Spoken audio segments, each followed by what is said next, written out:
Je veux dire en gros ce qu'il en est avec Laylo. J'avais une galère sur le morceau Clac Bang Bang et il était là. Au studio comme ça, c'est comme si là je mets le son il tourne et il commence 225 comme jamais. J'ai dit hey, poteau. 225 comme jamais. C'est des putains de craquettes.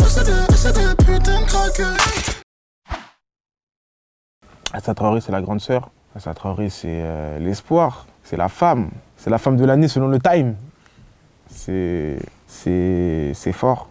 La place qu'elle a sur la cover, c'est que c'est la personne qui nous représente, mais qui représente toute une jeunesse française, d'où le drapeau français juste au-dessus. Parce que ça représente, c'est quelqu'un du peuple, élu par le peuple, et c'est artistique, à vrai dire. C'est un délire artistique, elle est super loin et dont je suis super fier. Avec Omise, le photographe, toute son équipe, c'est ma plus belle pochette. Elle est tellement profonde, elle veut dire tellement de choses par rapport à mon engagement depuis gamin. C'est fort. C'est puissant, c'est parce que c'est un problème qui dure depuis longtemps. Adama Traoré, il y a eu les émeutes dans sa ville, ça n'a pas pris toute la France, mais on a quand même, ça fait quoi, 3 ans, 4 ans. On a quand même une grande sœur qui continue de se battre pour demander justice, tout simplement. Et je trouve ça fort, parce qu'elle est encore là, elle est encore devant. Tu vois. La Konizi Debouna, la Ramé Mouchine, il y en a eu trop, des jeunes morts. Je dis pas que les combats précédents n'ont pas été menés à bout, tu vois. Ça n'a pas été aussi médiatique. Et à ça, ce qu'elle fait, c'est...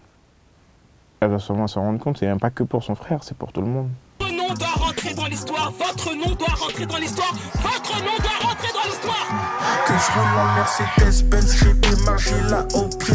Ici y a pas de suspense, quoi que je fasse, je suis suspect. L'officier qui va me buter sera jamais inculpé. Tout ce qu'on fait, c'est le respect, pas de justice, pas de paix. Si justice est faite sur cette affaire, bizarrement, il y aura l'effet boule de neige qui fait qu'il y aura beaucoup plus de précautions prises par les policiers, beaucoup plus de précautions prises par les magistrats, par les procureurs sur ce genre d'affaires.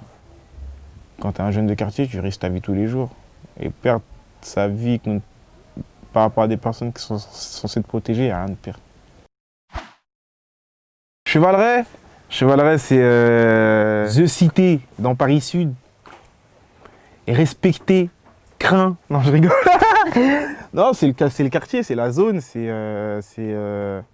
mes premières classes, mes premières bêtises, mes premiers baisers, mes premiers amours, mes premières embrouilles, mais tout. Et ouais, c'est là que tout a commencé. C'est l'école du rap dans le 13. Et j'ai tout fait là-bas. Toutes les conneries possibles. Je me suis affiché dans la zone. C'est pour ça que je suis parti. Ouais, non, je me suis trop affiché.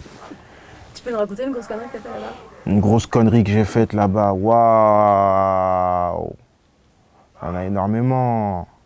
Il y a par exemple à une époque, il y avait le trafic de faux billets.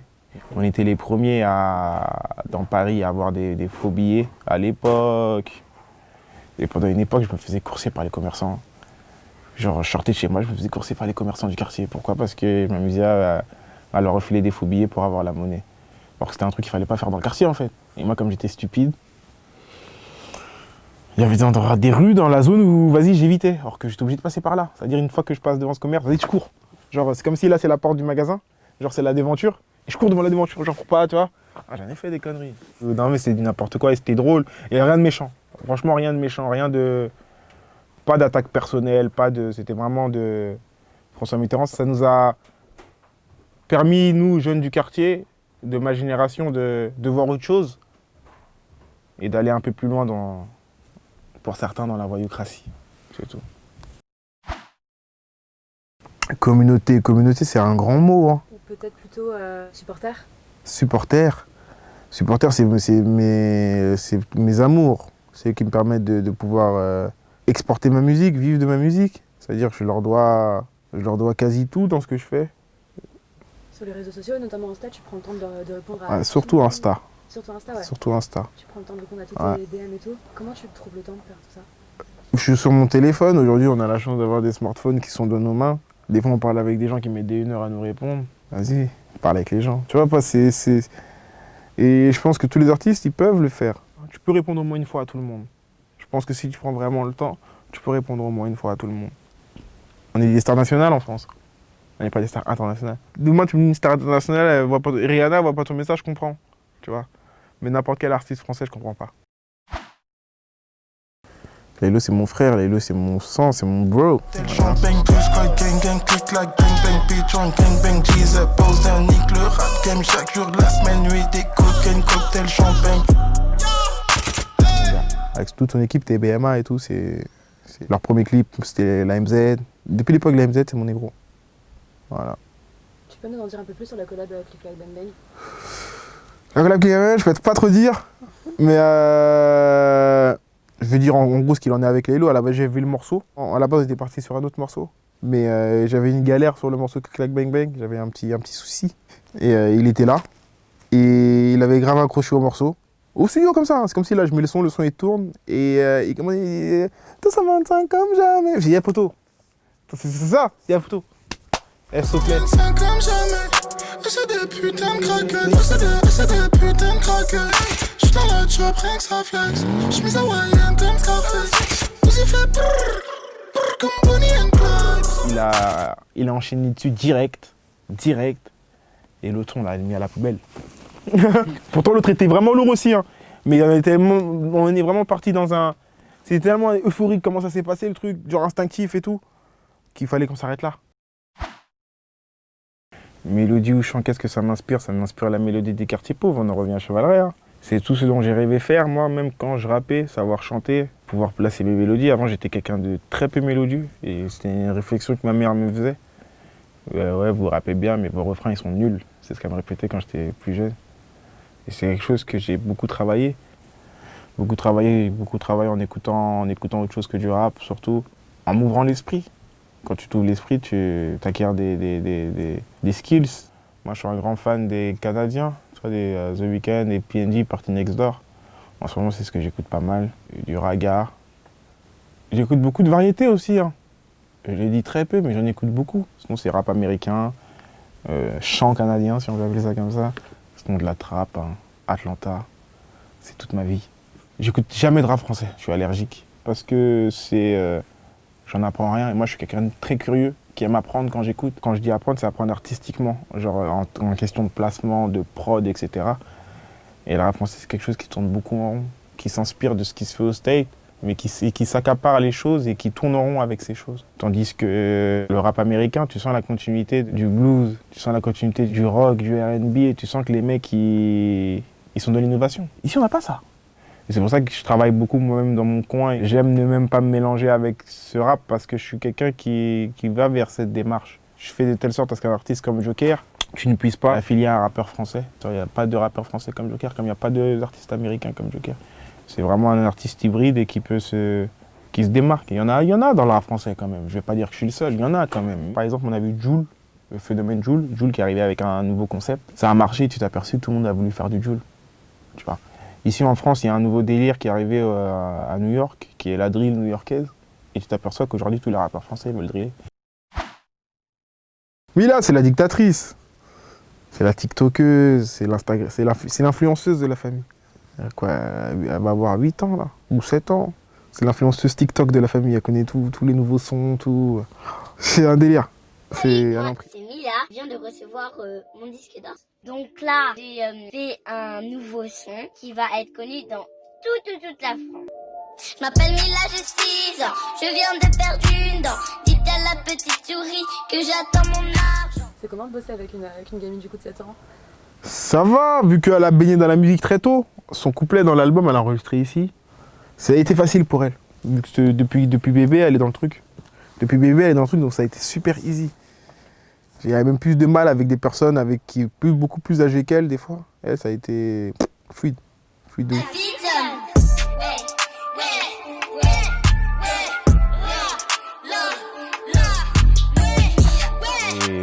Et j'ai des projets, moi, pour le 13e dans le futur. Genre un genre de festival, mais un truc que je vais essayer de monter avec la mairie du 13e. Un genre de festival une fois par an, en plus, qui concerne François Mitterrand. Moi, je m'en souviens quand j'étais petit, il y avait Cheikh Ton Bouti. MTV faisait des festivals à Bercy, Cours Saint-Émilion. Et une année, ils l'ont fait sur l'esplanade de la BNF. Et c'était archi lourd. Et j'ai pour objectif de refaire un truc comme ça dans le 13e au moins une fois par an. Pour vraiment être le mec qui représente l'arrondissement, il faut que j'œuvre pour l'arrondissement. Et ouais, c'est dénicher des talents parce qu'il y en a. Et même ramener des grosses têtes. Ça va donner même plus d'espoir aux jeunes talents qui font du rap. Tu vois, quand tu rappes et que tu es dans ton coin et que d'un coup, par exemple, en grandissant, tu vois des mecs que tu écoutes venir faire un concert dans ta zone et tout, c'est un truc qui te motive. Bah, je me souviens quand j'étais petit, il y avait Mister You. Mister You qui avait fait son concert sur l'esplanade des BNF, c'était à l'époque de Zougataga, Paris c'est magique, Zougataga. On était comme des fous. J'ai envie de revivre, j'aimerais que les jeunes, les plus jeunes que moi, revivent un truc comme ça dans le 13. Rockstar, c'est un peu ce qu'on est en train de faire. C'est un peu ce qu'on est en train de faire dans le sens où on fait des concerts dans toute la France. On a des albums certifiés, des morceaux certifiés, sans passer à la radio, sans passer à la télé. J'ai quand même des morceaux certifiés, etc., en platine, mais qui ne sont jamais rentrés en radio. Et c'est ça, pour moi, une rockstar. C'est quelqu'un qui arrive à vivre de son art sans forcément passer par les chemins traditionnels. Avant, je disais, je rêve d'être une rockstar. Ce serait prétentieux de dire que j'en suis une aujourd'hui, mais je suis sur la bonne voie. Voilà. Je suis un mec hyper sentimental. Et c'est ce qui me nique dans ce business, c'est qu'il faut pas l'être. Et moi, je le suis trop. Donc non, on peut pas allier les deux. J'en ai fait une force. Je pense que c'est ce qui fait que peut-être je prends plus de temps que d'autres artistes à glow up, tu vois. Mais c'est ma manière de voir la vie. J'arrive pas, moi, à être faux. J'arrive pas. Avant j'étais dans l'erreur, je leur ai ouvert mon cœur, ils ont voulu causer ma mort. Bébé, ces gens sont des tueurs, une fois qu'ils ont ce qu'ils veulent, ils te laissent seul comme ton ventre de ta rhum, dans ton cercueil. Je suis plus instinctif, je suis plus vas-y gros, si je t'aime bien, vas-y on y va, tu vois. Il n'y en a pas beaucoup des comme ça, il y en a quand même. Alors, dans le rap français, il y a Sosomanes qui est comme ça, qui est vrai, qui n'est pas calculateur. Il faut savoir mettre ses sentiments de côté. Et quand on récupère ce sentiment, mettre la musique de côté. Les deux ensemble, c'est pas compatible. Parce que le sentiment, c'est quelque chose de vrai. Et le milieu de la musique, c'est vraiment quelque chose qui est hyper faux. On est dans un milieu de... Il n'y a rien d'autre à part des chiffres. Et ça fausse tout. Les chiffres sont tellement faux et tout, que tout est faussé en fait. Le sexe, c'est la vie. On est né par rapport au sexe. Le sexe, c'est quelque chose de tabou, qui ne devrait pas l'être. C'est pour ça que dans mes albums, j'aime bien mettre des meufs qui en parlent. Parce que c'est mieux même sorti de la bouche d'une femme. Elle va t'en parler et ça va enlever le côté pervers que moi je pourrais avoir en parlant. Alors que j'ai même pas de... J'en parle même pas en mode pervers, j'en parle parce que c'est la vie. J'en parle parce que j'aime ça. C'est ce que je préfère. Comme vice. C'est mon vice préféré. Moi, tu me tends un joint, une bouteille ou du sexe. Mon choix, il est vite fait. Mon choix, il est vite fait, bah oui. Bah oui, parce que, bah oui. Je me perds dans tes yeux, dans ton cœur de petite vicieuse. T'es trop pulpeuse, putain que t'es délicieuse. T'es comme toi, y'en a pas deux. Tu vaux mieux que chez non chien buzz. La matrice bug, quand je me retrouve entre tes poches. J'aime trop. Voilà. Comment t'expliqueras à ton fils plus tard comment on fait les bébés? Comment je lui expliquerai comment on fait les bébés? Waouh. On m'a pas expliqué, moi. Je l'ai appris à l'école, en cours d'SVT. Bah, avec tes potes, en primaire, au début, ça commence à dire des trucs. Parce que quand on est petit, on dit ouais, faire l'amour. Je crois que faire l'amour, c'est faire un bus sur la bouche quand t'es petit. Oh, on a fait l'amour. Tu fais un bus sur la bouche à une fille. Oh, on a fait l'amour. Je lui expliquerai le respect, déjà. Je lui apprendrai déjà à respecter les femmes. Et de là, il apprendra à faire des bébés par lui-même. 6ème République, c'est mon dernier projet, mon meilleur projet. C'est mon nouveau-né, c'est mon nouveau bébé qui n'a pas encore fini de grandir. Il vient tout juste de sortir. Je suis encore en train de bosser sur d'autres clips du projet et tout. Il a encore tout, c'est encore un tout petit nourrisson là. Il a été super bien accueilli et ça m'a permis de relever la tête par rapport à mon dernier projet qui est passé à côté. Ça veut dire c'est lourd. Ouais, mais si t'es pas mon srab, t'es le srab à Hanouna. Tu suces tellement les grands médias que t'en oublies la cause Renoir. Il voit rien comme un djoula, tressé, tatoué comme un perpère. Je m'en fiche de cette grosse moula, ta mère tapine sous le réverbère. Femme de flic se prostitue, dans nos rues la police tue. Je suis avec S-Ball, le studer, c'est gang et dans le stup. Toi président, ça serait quoi ta première mesure? J'interdirais le contrôle aux faciès, ma première mesure. Après, deuxième mesure, je légaliserai le cannabis parce que je pense qu'il y a d'autres priorités avant de légaliser le cannabis, mais c'est quand même une priorité quand même. La première priorité, ce serait d'interdire le contrôle au faciès. Ça soulagerait tout le monde, policiers comme citoyens. Des fois, je vais aux États-Unis dans des États où c'est interdit. Et ça... T'es moins stressé, des deux côtés. Tu vois, t'as moins le policier qui va essayer de te fouiller. Et toi, tu peux marcher dans la rue tranquillement, sans avoir peur de te faire palper ou contrôler. J'interdirais le contrôle au faciès. Des deux côtés, je pense que tout le monde sera content. On passera vraiment à d'autres trucs beaucoup plus importants que de flairer des suspects dans la rue, tu vois. Attends, il marche dans la rue, il a l'air suspect, je vais le contrôler. Non, ouais, gros, pas fait autre chose. Il y a des vrais bails là qui se passent juste derrière toi. Je pense que c'est cette mentalité qu'il faudrait changer et mettre une 6ème République. C'est des putains de craquettes, c'est des putains de craquettes.